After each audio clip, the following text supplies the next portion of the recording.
আপনারা দেখছেন কিছুদিন আগে বেগম খালেদা জিয়াও কিন্তু বাংলাদেশ থেকে গেছে, যায়নি? কাতার এয়ারলাইন্স থেকে এত সুন্দর একটা বিমান পাঠাতেছে। সাবেক প্রধানমন্ত্রীর কাছে বারবার বলেছিল বিদেশে একটু চিকিৎসা করা লাগবে, না আইনের ফাঁক ফোকর নাই, যাবার দেয়নি। আরে হায়, হাসিনা যখন গেল আমি একটা ভিডিও দেখছি ভাই, সাবেক প্রধানমন্ত্রী হাসিনা খেলে এরকম চারিদিকে তাকায় আর দেখে যে আছে কিনা, কিন্তু নাই, কেউ নেই। চলতে পথে 2 দিন থামিলাম, যাবার কালে এক চামচারও দেখা না পাইলাম।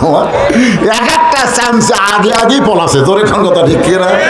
এই শামীম ওসমান হজরত ছিল, সে আর নাই, আগে গেছে। আর এই কাদের যে কুটি লুকা ছিল ভাই, খুঁজে পাওয়া যায় না, তোর এখন ঠিক কিনা?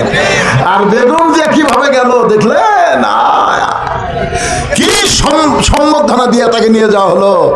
তুমি যাকে আইনের ফাঁক ফোকর দেখালে তাকে আল্লাহ সম্মান দিয়ে নিয়ে গেল, আর তুমি কেমনে গেলা? এটি জনগণ বিশ্বাস করে। তুইজ্জুমান তাশা তুযিল্লু মান তাশা বিয়াদিকাল খায়র ইন্নাকা আলা কুল্লি শাইইন কাদির।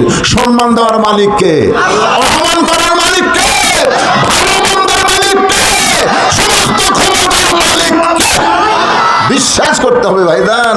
আমি সব, এটা আমার বাপের দেশ, আমার দেশ, তো পলান লাগলো কেন? এখান থেকে ইমানটা খেয়াল করবেন। মুসা বলতেছে আল্লাহ মৃত্যুকে পছন্দ করার 3 নম্বর কারণ হলো দুনিয়াটা ক্ষণস্থায়ী, আর মরার পরে যে জীবনটা পাবো সেটা হলো চিরস্থায়ী। আপনারা বলেন তো, ক্ষণস্থায়ী ভালো না চিরস্থায়ী ভালো? আপনারা কোনটা চান? তো চিরস্থায়ী যদি চান তো থাকা যাবে না, তো যাওয়াই লাগবে।